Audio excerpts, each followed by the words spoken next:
aktivitetssätt. Indonesia is not experimenting, it is selecting partners that allow production, access and control. Sort of depends. Indonesia's defense choices reflect a search for strategic autonomy. Working with Turkey and Pakistan is not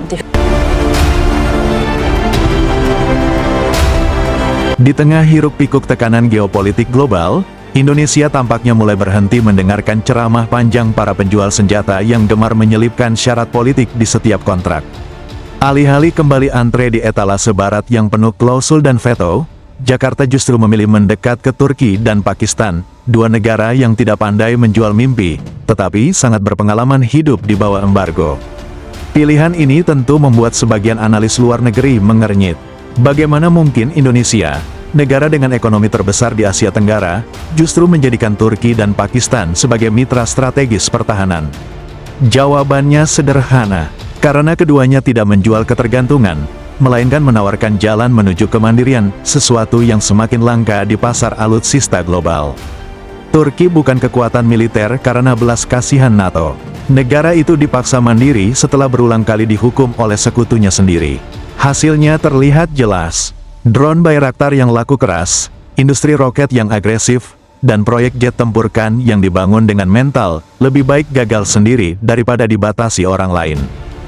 Jelas ini bukan kisah romantis, ini tentang kisah bertahan hidup, dan Indonesia mulai membaca pelajarannya, Pakistan pun demikian. Puluhan tahun hidup di bawah tekanan geopolitik memaksa Islamabad membangun industri pertahanan yang pragmatis. Tahan sanksi, dan terbiasa berbagi produksi.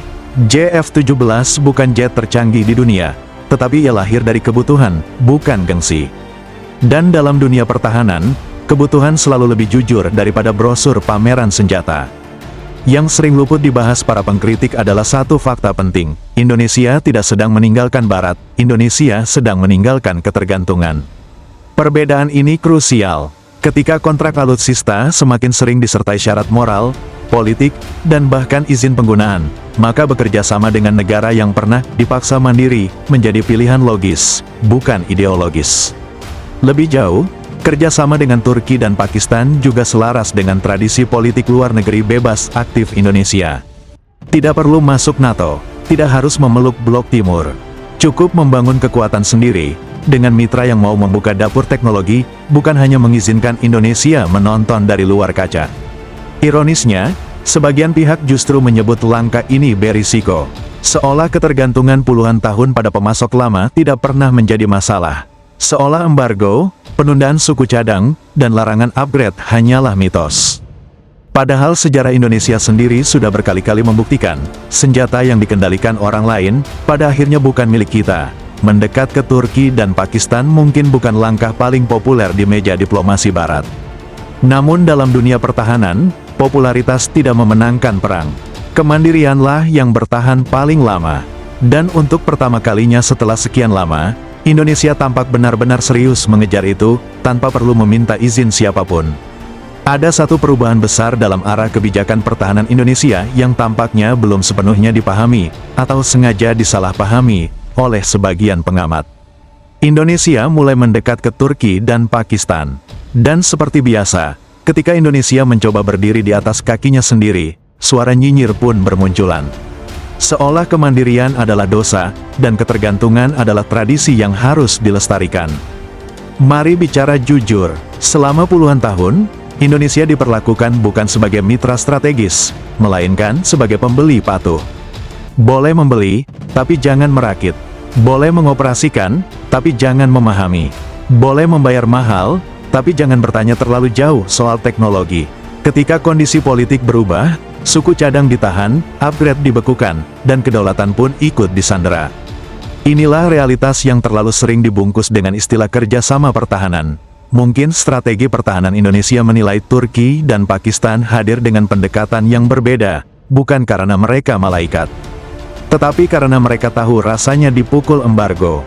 Mereka tidak menguliahi Indonesia tentang demokrasi di ruang kontrak, dan tidak panik setiap kali diminta berbagi desain atau lisensi produksi. Mereka paham satu hal, negara yang ingin bertahan hidup harus bisa membuat senjatanya sendiri, bukan sekadar memoles katalog pembelian. Kritik yang menyebut Indonesia mengambil risiko, dengan mendekat kedua negara ini terdengar ironis. Bukankah risiko terbesar justru terus menggantungkan pertahanan nasional pada negara yang bisa berubah sikap setiap siklus politik? Bukankah itu bunuh diri strategis yang dibungkus dengan jargon stabilitas?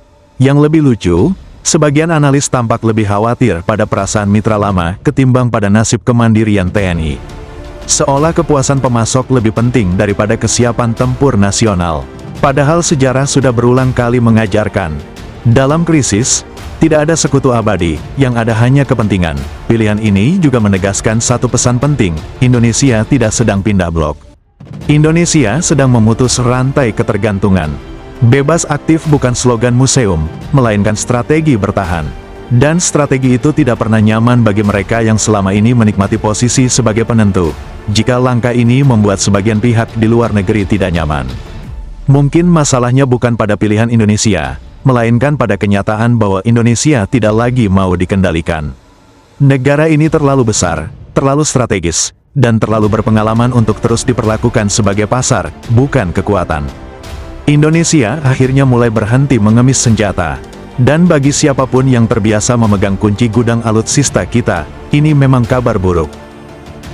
Jangan lupa like jika konten ini menambah wawasan, share agar diskusinya makin luas, dan subscribe supaya tidak ketinggalan analisis strategis berikutnya. Jayalah Indonesiaku!